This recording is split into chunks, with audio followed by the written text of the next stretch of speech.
Welcome to Level with Emily. This is music by Joel Corelitz for Eastward. It's a pixel art adventure game in a vibrant world, and the soundtrack is absolutely great.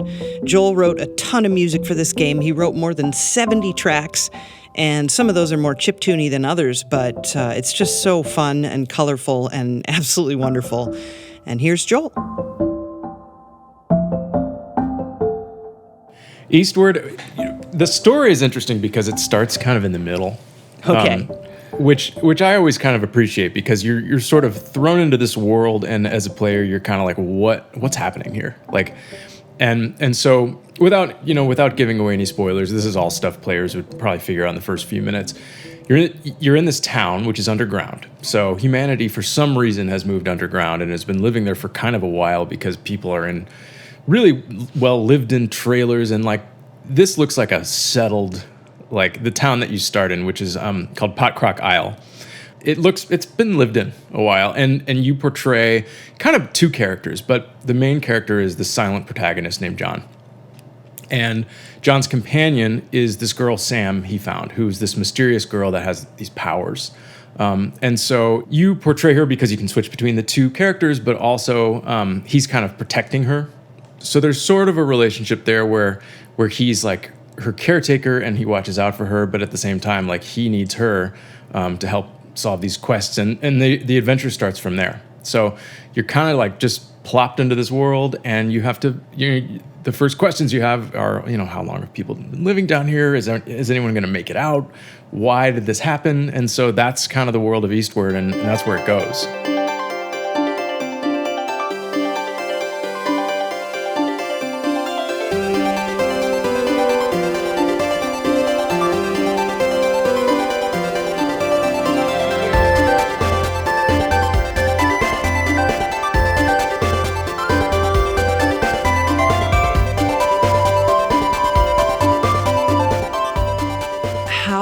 Did you get hooked up with this project then? How did that happen? So I've been involved with the project since 2016, which Wow. is the longest I've ever been involved with a game. And of course it hasn't been, every day, but yeah. I have had a chance to sort of be in this world for 5 years now. Wow.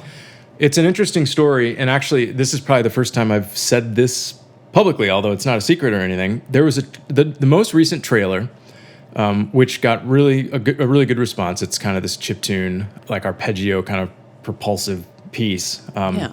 Was actually written for another game. Oh gosh, okay. A failed Kickstarter. And, oh wow. And I was always, I loved this piece. I was always so happy with it.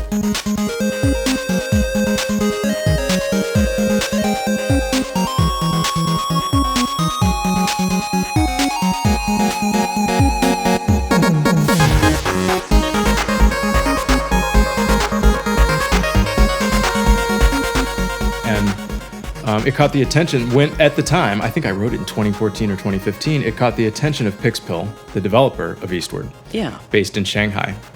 And so they contacted me, and they said, we've got this pixel art RPG, are you interested in it?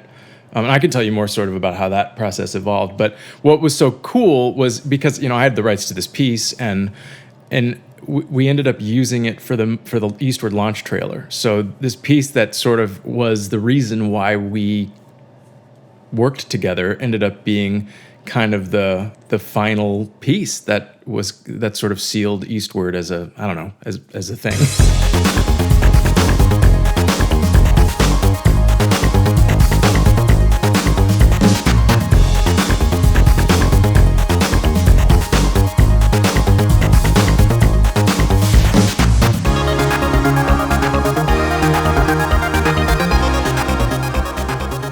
The style of being, kind of 8-bit, kind of 16-bit. Yeah. It's wonderful. So talk to me about so much writing, fun. Writing in that style. Well, for me, it's like I've always wanted to write a chiptune score because that's what I grew up with. And I've probably said it before during one of our conversations. I mean, those sounds are what got me into not just video games and music, but those are what got me into music. Those are why I'm a composer. Wow. And, growing up, there was so much soul to those sounds of those old systems because they all had their own character.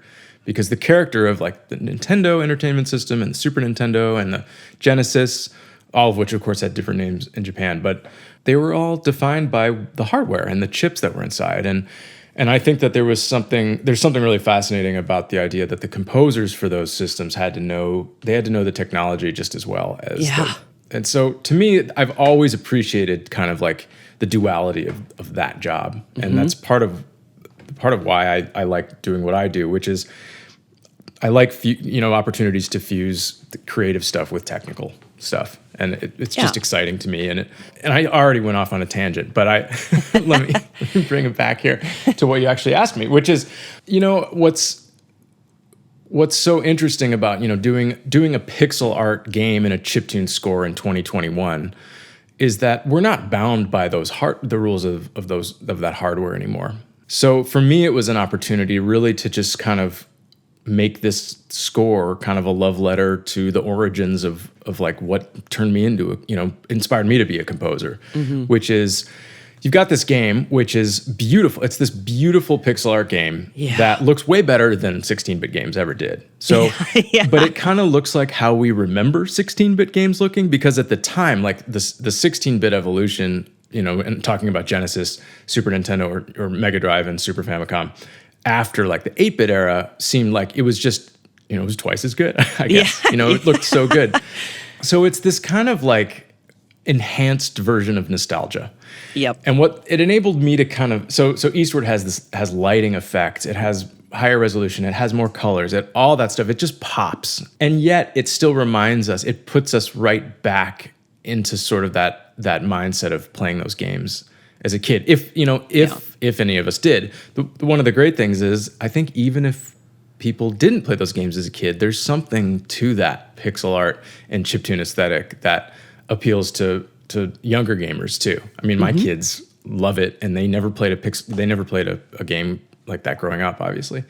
So it was an opportunity just to like open up that palette and not worry so much about like, all right, this is an 8-bit palette and it's going to a game that's kind of a callback to a 16-bit era. But to me, all that stuff deserved to be in the score.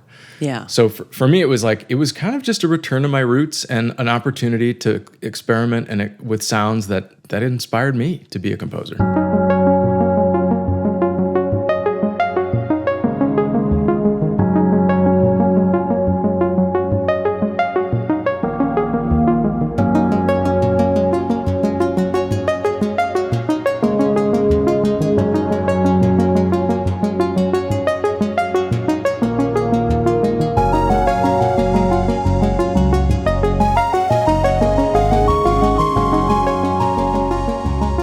When I got the soundtrack, I was like, 72 tracks? Well, I can tell you how that happened. Yeah, tell me. I was originally contracted to write, I honestly don't remember. It was like 40 or 60 minutes. Okay. We were done with that by 2018. And, there was a point in the process when it was like, all right, this game is kind of getting bigger, and there was more buzz building, and the game was bigger and longer than everyone initially thought it would be. So I just said, all right, I'll just write some additional music. For me, and it was a good opportunity. We thought this game was going to come out in 2018 when I started on it. Oh, okay. So kind of around then was it was sort of a good beat to be like, all right, what do we have? What do we need? And I listened back to the score, and I think my initial compositions for the game were probably a little, I steered a little bit away from chiptune because I wanted to kind of match that modern aesthetic. I wanted to conjure the feeling of old school games without like directly, making something that you could put into the chiptune genre. Yeah. But then I was like, you know what? Let's just do some chiptunes because they're great. Like there's just something infectious, and I love them, and people love chiptunes, and I love writing them. So I was like, I'm just going to do a bunch, and let's just do that, and we'll call it additional music.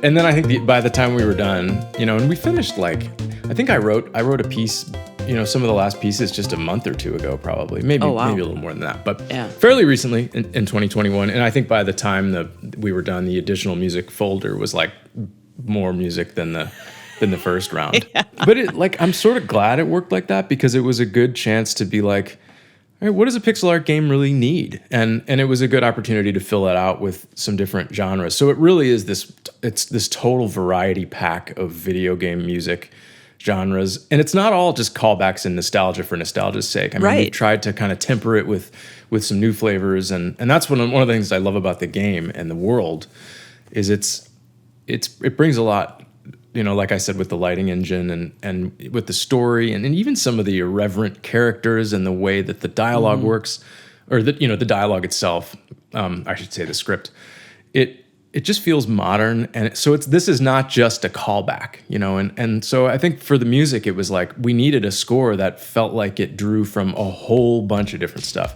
which Yeah. of course is like, that's what I love about being a composer, is like you get to do something different all the time.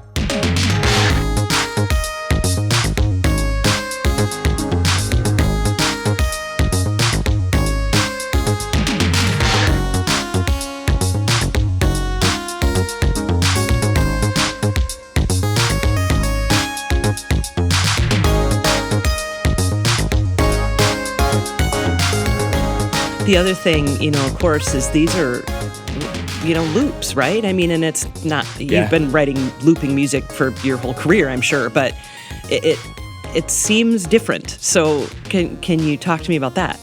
You mean in terms of like the fact that it's loops? Well, I could explain it as simply as, when you're listening to the soundtrack, it just fades out because it's just a loop. So, and that to me is very quintessential of listening to a chiptune soundtrack. Yes, so, compared to your other soundtracks where you're crafting these for the soundtrack too. You know what I mean? Yeah. So that's, I guess, kind of what I'm getting at.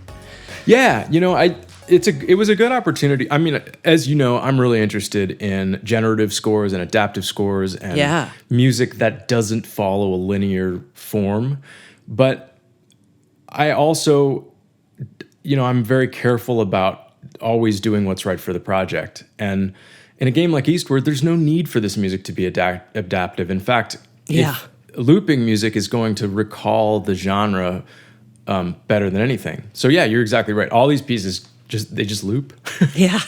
I think there might be a couple where where there's like a layer that gets added depending on something, but there's probably only a handful of examples of those. And yeah, I mean, for the soundtrack itself, they either fade or I put an ending on them. But these tracks are designed to loop forever if you were to stand in the same place.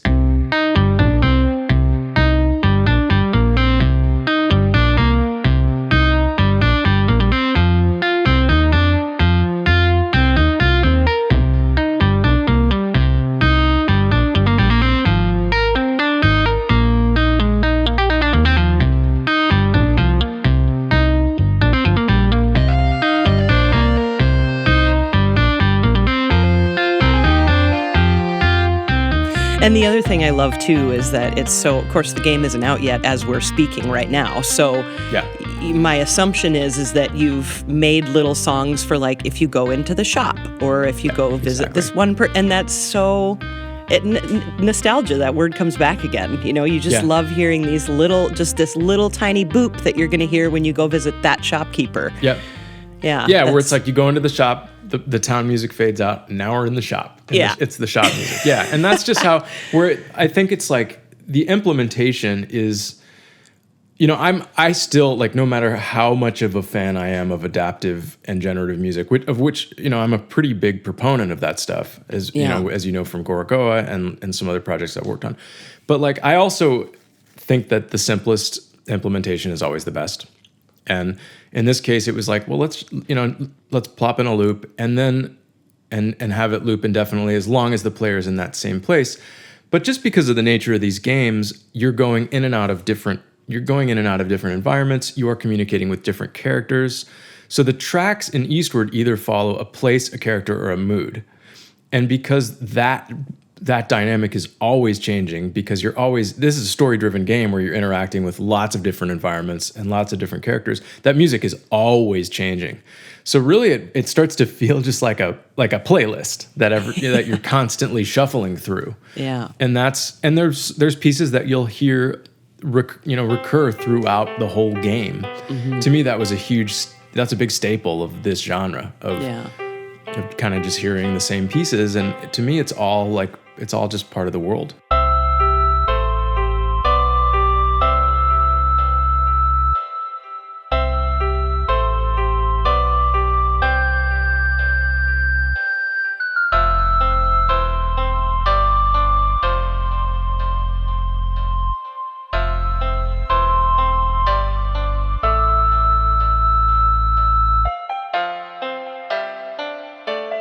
Yeah. So when you knew you were going to be doing this, 5 years ago now, I guess, I mean, do you have any, I guess, opinion on knowing that you're like, well, I know I'm not going to have to use live saxophone or record a singer or whatever, I mean, what does that kind of free up for you? Because I imagine that could be freeing while also being somewhat of a restriction.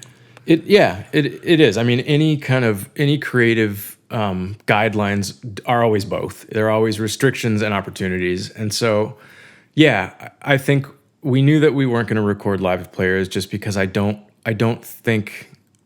everything to some extent to mirror this pixel art world had to feel somewhat like mechanical, I guess. Yeah. That's not the perfect word, but everything is pretty quantized in terms, it's very locked into the beat. It needed to feel like it could conceivably be played back by an old system. At the same time, I think it'd be easy in some ways to go all the way to the other side, which is I am only going to use 8-bit sounds. I'm only going to write music with a tracker and, and be a total purist about how to write chiptune music. But I think that continuum ended up being somewhere in the middle where it was like, I didn't feel like I needed to totally restrict, because I think doing that then would be mostly just about nostalgia. Yeah. So it was every piece was kind of a decision about, all right, well, what end of the continuum are we in terms of like chiptune nostalgia and modern music? But it always needed to feel like, okay, I could sort of hear this played back on the Super Nintendo or the Genesis or something. And to me, if it put you there enough, it was the right choice. Mm-hmm. There's some pieces, of course, that I used a lot of modern production and processing and things that just weren't possible. Yeah. Back then.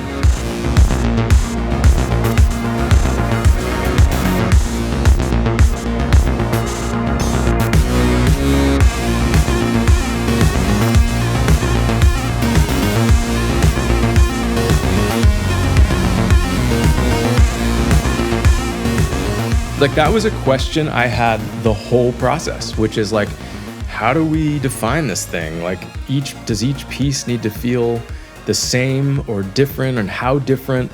To me, that's like a constant. Every project I work on, not just Eastward, is like, all right, you define your design language, and then you sort of assess, does each piece feel on brand?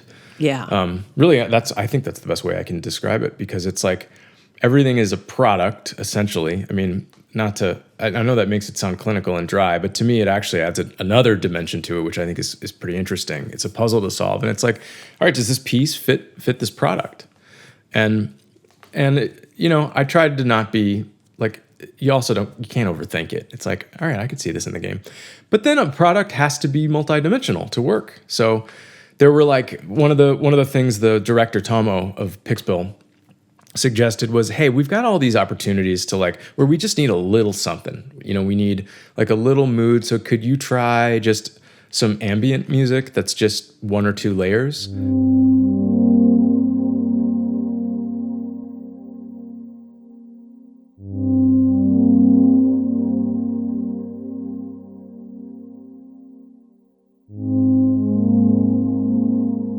And those I did, with analog synths and tons of reverb and stuff. and Silent Mist is an example of one of those pieces.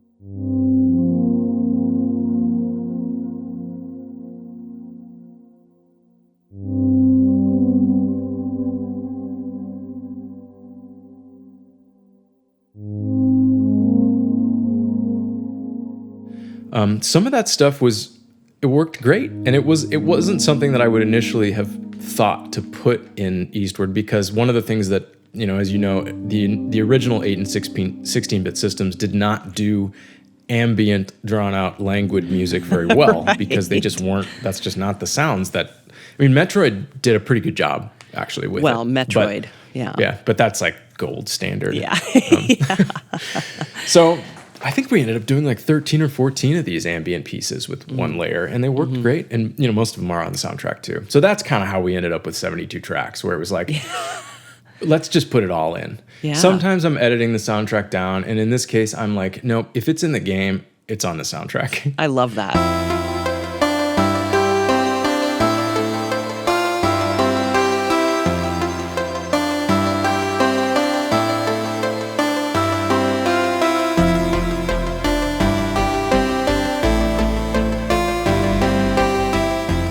I'm wondering, Joel, if you would mind just kind of talking about the different ways that you can compose in a chiptune style, because you mentioned writing with the tracker if you're a purist, and just for people who are kind of unfamiliar with how that works, because it can be done with a piano keyboard now. But I mean, talk a little bit about the multitudinous ways that you can write chiptune music, if you would. A tracker, and a tracker is like a grid-based recording system where you are. I think there's different kinds of trackers, but essentially you are chaining patterns of like 4 bars at a time, and you're doing it on a grid usually with the mouse, or even on a like you can have tracking software like MIDI sequencing and tracking software on even older computers, where it almost looks like a spreadsheet. You're just picking, and I think that's more similar to what the composers for the 8-bit era had to deal with. I mean, I'm assuming they probably sat down at the piano, wrote something compelling, and then had to shoehorn that into a tracker. But a tracker, I think at its kind of simplest definition, is a collection of patterns that generally are on a 16th note grid. And creating a piece that has a beginning, a middle, and an end is an exercise in chaining those patterns together and creating something that feels linear. And then it makes you appreciate things like the original Super Mario Brothers had a shuffled rhythm, which means that you have to delay some of those 16th notes, and that stuff is super complicated. Like in a sequencer now, in a regular DAW like Logic or Cubase or whatever, you just quantize it to shuffle. And but that was no small task back then. And for me, it's like, just, I could have gone and used a tracker, but I just found, I think the modern tools they make our lives so much easier as composers. In fact, a lot of the chiptune pieces on Eastward, some of them I have a MIDI controlled NES. So I was able to, there's a lot of sounds from that, which died at some point during the process. But a lot of the lead sounds in the most recent trailer, which is a track called Iron Carbine.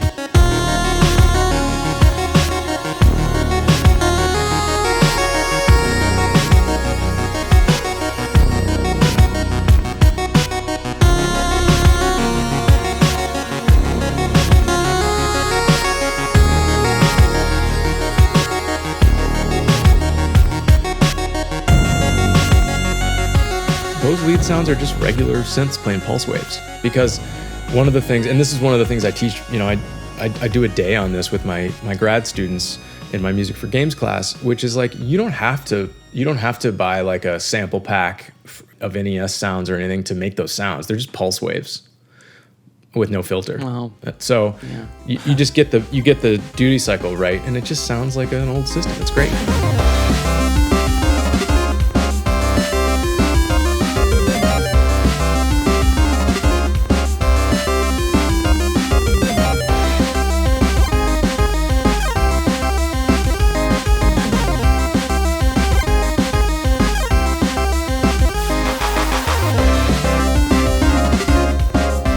I'd love to, if we can just put a pause on talking about Eastward for a minute, I'd love to hear more about your teaching, because I don't think I've ever talked to you about that. So tell me a little bit about that and how long you've been doing it. I teach a music for games class at Columbia in Chicago. Columbia it's a college, but this particular program is a grad program. So they do have a few MFA programs. it's part of a larger program called Music Composition for the Screen. And my class, Music for Games, it's a 2-year program. So they take my class the students take my class during their second year. So it's a year-long, 2-semester course where I just basically take them through a bunch of projects I've worked on because I know the ins and the outs of everything, and they write pieces and then we critique them together.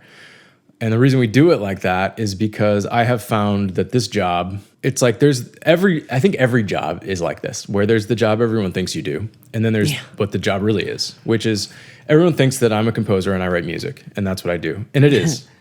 But what I really do is communicate and figure out how to turn that conversation that I have with the developer I'm working with or whoever I'm working with into something that fits what they're making. So what everyone hears is the final product. What everyone doesn't hear is the result of all those conversations, all the things that ended up on the cutting room floor, all the revisions, all that stuff.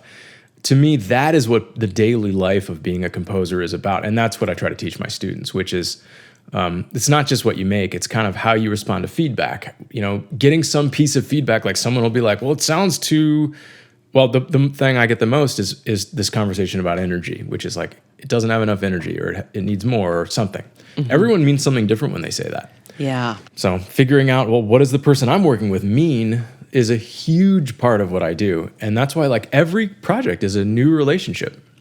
And it takes time to sort of start to communicate on the same level. Eastward was done entirely over email, which is... Well, because they're in Shanghai, right? Yep. Yeah. Yeah. And I think there was some trepidation on their part, on Pixpill's part, where they've, said, well, my English is not good and we should just do this on email. I mean, 2 things. I think it's like talking with Chucklefish, I think it sounds like, Skype calls and everything have gone great. And also their English is way better than my Mandarin, which is non-existent. So I'm hoping at some point we'll get on the phone. I mean, that's one thing about doing this during a pandemic is I hope at least we get a chance to hang out at GDC, or if we ever do that again.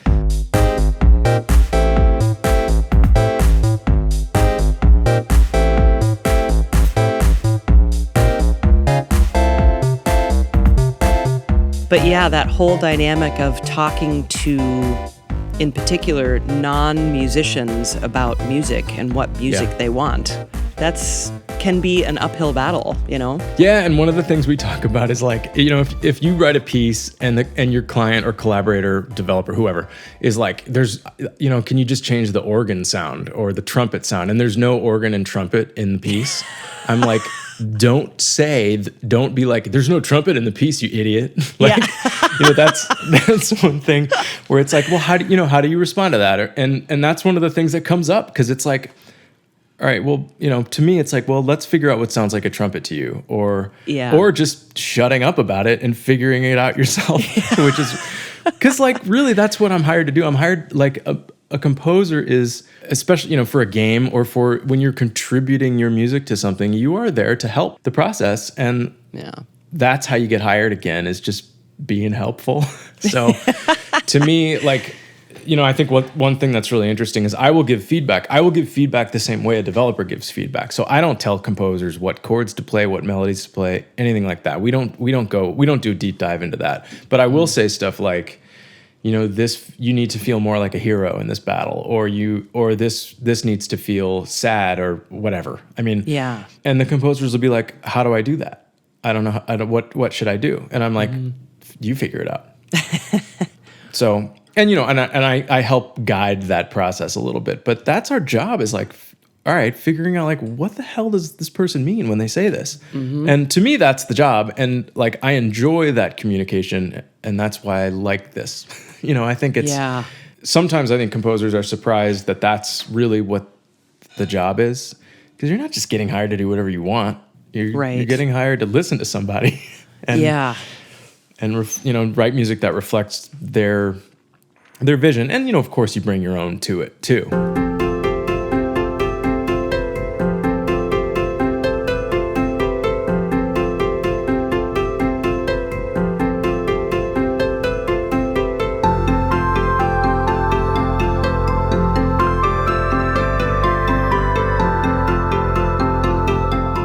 But Did you find that writing music in this style came pretty naturally? Because again, most of it is just really quite different, right? Yeah, it did. Because I think for me, that music's in me. Like, as a kid, it's just some of it is about just those formative years of, a lot of the music I heard as a kid and sort of sculpted me as a composer happened to just be music that was from video games, because that's some of what I was doing. Of course, I don't think games took as long back then or asked as much of the player. So we were also riding bikes and things, but yeah, So I think that stuff was kind of all in my compositional DNA that shaped me as a composer. So to sort of have it come out was pretty easy. I mean, I think what's so interesting too about just like the job of being a composer is you sort of have what you think you do as a composer, but then like you're also limited by the opportunities you have to express that. So I always felt like I was more of an electronic sound design. I wouldn't call myself a chiptune composer because that's such a genre specific thing. Yeah. But I always felt like that was kind of more my DNA than even some of the projects I've worked on, which are like more neoclassical. And you sort of, as a composer, your job is to write the appropriate thing for what you get hired for, which sometimes does not end up being the thing that you thought you did. Yeah. And that's not to say that I don't love every opportunity. To me, that's the most exciting thing about this is like, you just don't know what you're going to be writing sometimes that day. But I think that's one interesting thing where it's like, this is the kind of score that I've wanted to write for a long time. And this was the first time I've gotten a chance to do it.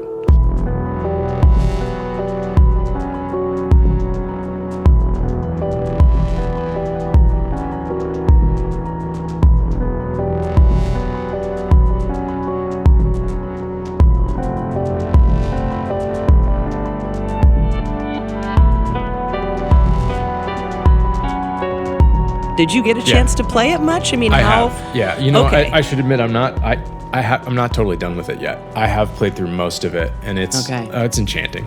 Like I love it. Yeah. And it's the kind of character-driven, like action RPG that I want. Yeah. And I hope fans are gonna feel the same way because I'm sure. Because I've loved my time with it.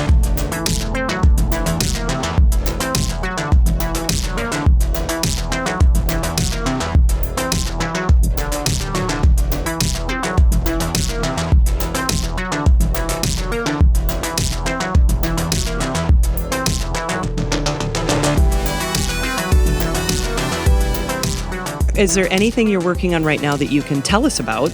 It's been a really busy year. And this is maybe something we can talk about in the future. Although this isn't like off the record or anything, I was one of the composers for Halo Infinite, which was nice. Yeah. So that was awesome. I can't wait for everyone to hear what we did on that. So far, the game and the score are getting such great feedback. Nice. So that was like right at the beginning of the pandemic. I moved and I was working on Halo Infinite, and it was it was just an insane time, but it was a lot of fun. So I did that, and then there's a few other projects that are under wraps right now.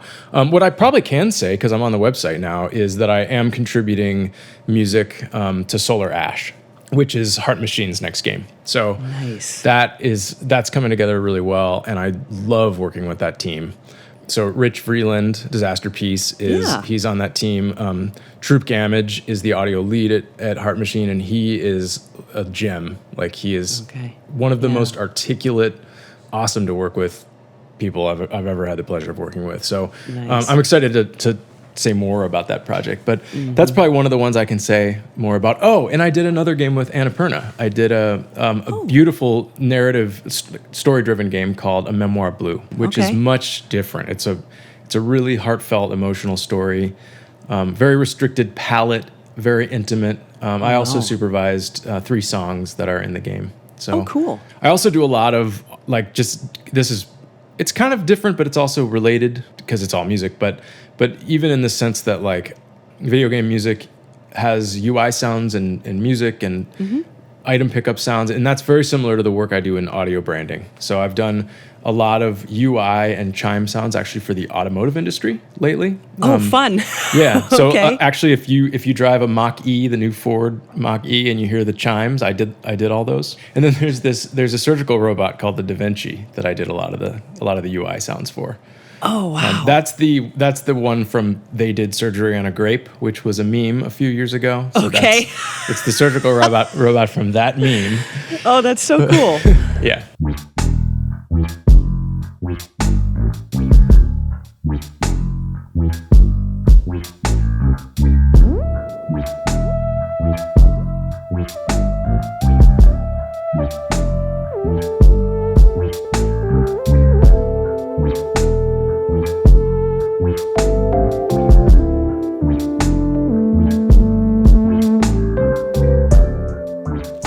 Doing UI and sound design in that way, I mean, that's just so different than sitting there and trying to compose a melody or something, but you're still trying to compose something consonant and not annoying, right? Which I think is kind of the goal. Not annoying is very important. Yes. And it's true. That's I think that is one of the things I think about is, all right, the user's going to hear this thousands of times, especially in a car, but even like an item pickup sound. Yep. It's like, all right, those to me are every sound in a video game is functional to some extent, even if it's music, because it has to communicate something. But those sounds are purely functional. So it's like, we need a sound that communicates information. Like, you got this thing, or your character got hurt, or in the product sound world, like, your dishes are done, like stuff like that. Yeah. And you have to do it in a way that communicates that information simply, effectively, with some flair that represents the product, with some sense of style, and in a way where you're not going to hear it and be like, what the hell is that? Or just something you're going to turn off, which is, of course, what some people hear sound, and it's like, where's the setting where I turn that off? I don't want people to use that setting, and I say that as a person that finds that setting. Yeah. On a lot of stuff.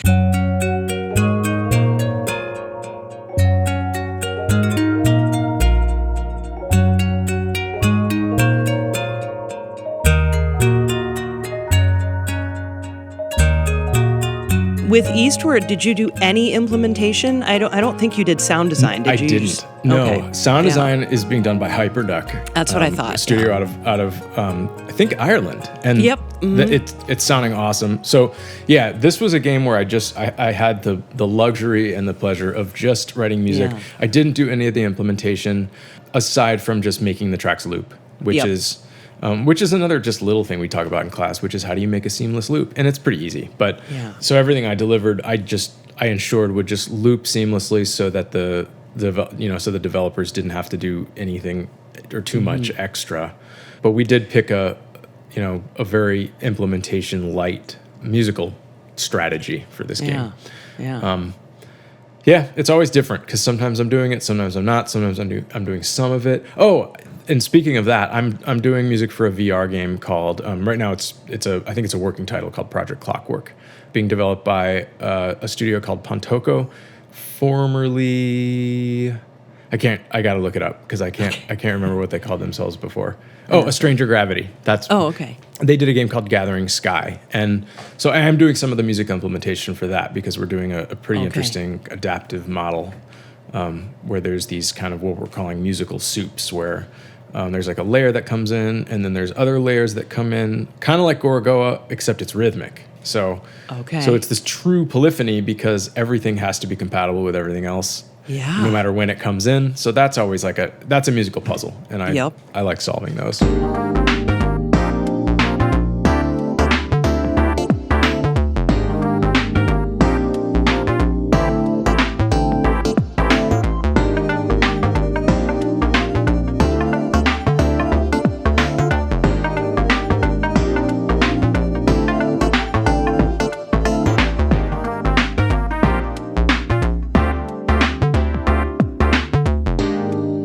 What else would you like to say about making the music for such an amazing project? Well, just that I hope it does all the things. I hope it conjures everything I want it to in the listening audience, which is like I want it to evoke nostalgia and form a connection with this world and characters, but I also want it to feel fresh and new. And I want it to feel like, I wanted to, ultimately do what was my favorite thing about music, which is it's kind of this musical souvenir that sticks with you after you play the game. So when people listen to the soundtrack after they play the game, I want them to think about the points in the story that they connected with when they heard that music. I hope that's what happens. I'm excited about it. I can't wait until people play this game.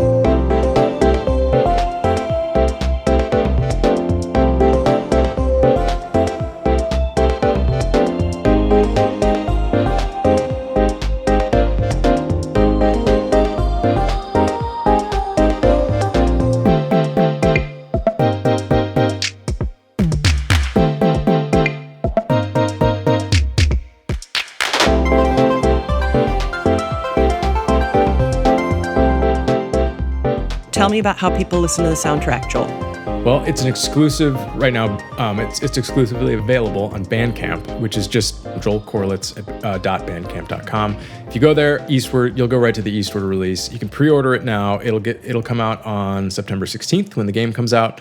In the meantime, pre-orders get immediate access to the most recent trailer version of a track called, I alluded to before, it's called Iron Carbine. There's another version of it on the soundtrack that's a little more 8-bit that's actually in the game.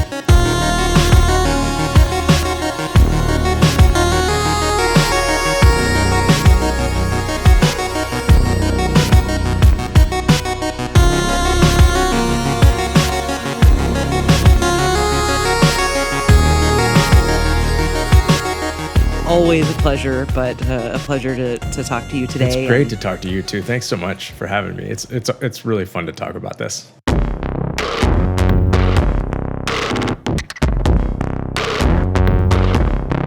Thanks for listening to Level with Emily Reese. You can learn more about Joel Corelitz and see a playlist at patreon.com/level. I'm Emily Reese. Sam Keenan is our producer. Say hi, Sam. You can follow us on Twitter and Facebook at Level with Emily and learn more about us at levelwithemily.com. It's made possible by Adam Selvage at Tiki Web Services, and our YouTube channel is managed by composer Brad Gentle. Level with Emily Reese is a production of June Media, Inc.